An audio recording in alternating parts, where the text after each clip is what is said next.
Here we go.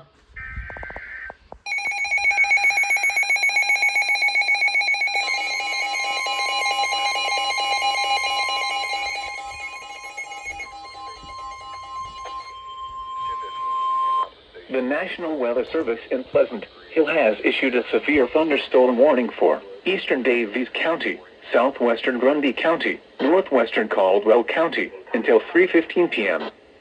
At 2:30 p.m., a severe thunderstorm was located over Kingston or near Hamilton, moving northeast at 50 miles per hour.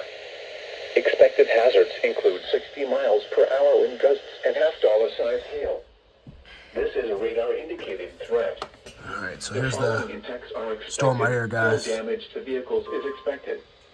Expect wind damage to roofs, siding, Started and moving trees. off to the north. Locations impacted include Hamilton, Gallatin, Jamesport, and Kingston. For your protection, move to an interior room on the lowest floor of a building.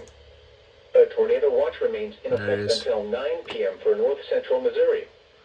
Repeating, a severe thunderstorm warning has been issued until 3:15 p.m. for the following counties in Missouri: Caldwell, Davies, and Grundy.